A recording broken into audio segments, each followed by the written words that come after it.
बच्चों इस वीडियो में हम लोग सॉल्व करेंगे एनसीईआरटी के एक्सरसाइज 13.2 का question number 9। If A and B are two events, A और बी दो घटनाएं हैं, इवेंट्स हैं।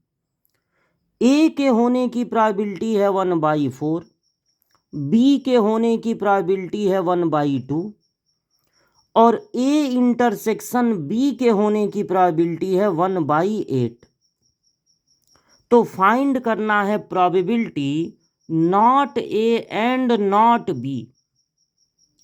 देखिए आपको प्रोबेबिलिटी फाइंड करना है नॉट ए। जब ए पर आप ऐसे लगा देंगे, लाइन खींच देंगे सीधी या डैश लगा देंगे, तो इसका मतलब होगा ए नहीं हो रहा है।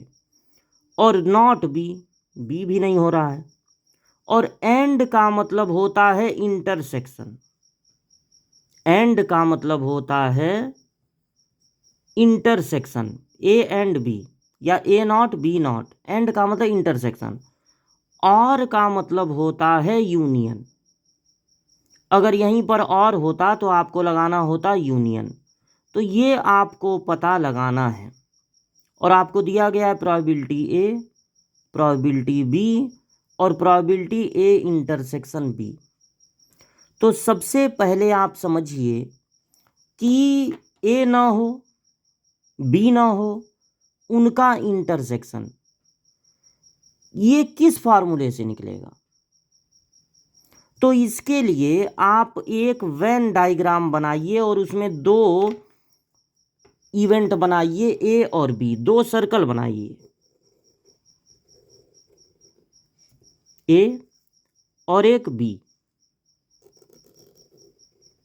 ये हो गया दो इवेंट और ये हो गया टोटल, ये वेन डायग्राम हो गया। अब ये मान लीजिए ए है और ये बी है। ए नॉट का मतलब है ए को छुपा लीजिए, ऐसे ए को छुपा लीजिए, और बाकी जो आपको दिख रहा है वो है ए नॉट। ए नॉट मतलब ए को छुपा लिए। तो बाकी ये क्या दिख रहा है, ये बाहर वाला, इस पर टिक लगा दीजिए। और ये ए नॉट का मतलब ये हो गया। तो ए नॉट को हम टिक से रिप्रेजेंट कर रहे हैं। और बी नॉट का मतलब है बी को छुपा लीजिए। अब बाकी जो बचा वो बी नॉट है। बी नॉट को हम क्रॉस से रिप्रेजेंट कर रहे हैं, बी नॉट को हम क्रॉस से, तो ये भी बी नॉट में आ रहा है और ये भी, बी को छुपा लेने पे बाकी सब। अब दोनों का इंटरसेक्शन, इंटरसेक्शन का मतलब है कॉमन, दोनों का इंटरसेक्शन, इंटरसेक्शन का मतलब होता है कॉमन। तो अब इसको हटा लीजिए।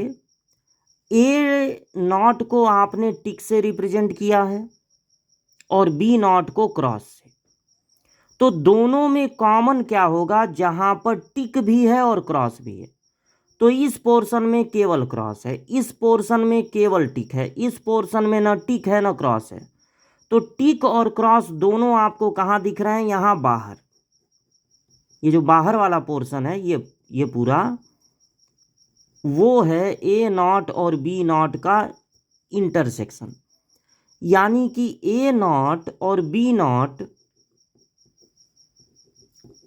के इंटरसेक्शन का मतलब होगा पूरे में से 100% में से, इसके प्रोबेबिलिटी का मतलब होगा पूरे में से 100% में से किसको माइनस कर दिया जाए, ए यूनियन बी को। ये जितना शेडेड नहीं है वो क्या है, ए यूनियन बी। यानी पूरे में से 100% में से, यानी 1 में से किसकी प्रोबेबिलिटी को माइनस कर दिया जाए, ए यूनियन बी की। ए यूनियन बी अगर निकल जाए तो बाकी यही बचेगा। तो आप ये हमेशा के लिए याद कर सकते हैं या एग्जाम में भी ऐसे बना के देख सकते हैं, आपकी मर्जी।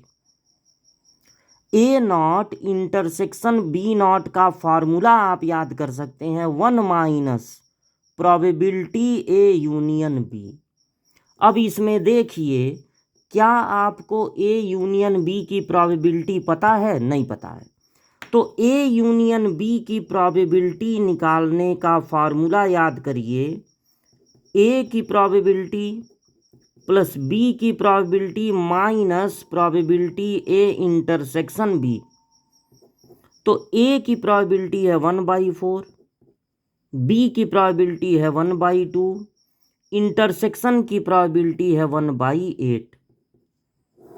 4, 2 और 8 का एलसीएम हो जाएगा 8। 4 से डिवाइड करेंगे 2 बचेगा, 2 1 जा 2। 2 से डिवाइड करेंगे तो 4 बचेगा, 4 1 जा 4। 8 से डिवाइड करेंगे तो 1 बचेगा, 1 1 जा 1। 6 में से 1 माइनस होगा 5, 5/8 हो गया। ये एक फार्मूला आपने लगाया और फिर आपने एक और फार्मूला लगाया जो अभी अभी हम बनाए हैं आपके सामने कि probability A not intersection B not होगा 1 minus probability A union B. तो यहाँ देखिए 1 माइनस ए यूनियन बी की प्रोबेबिलिटी क्या निकली है, 5/8। तो 8 एलसीएम हो जाएगा, 8 में से 5 माइनस होगा तो आएगा 3/8, यानी आंसर हो जाएगा 3/8। तो एज अ फार्मूला आप इसको याद भी कर सकते हैं कि A not intersection B not equal to होता है 1 minus probability A union B.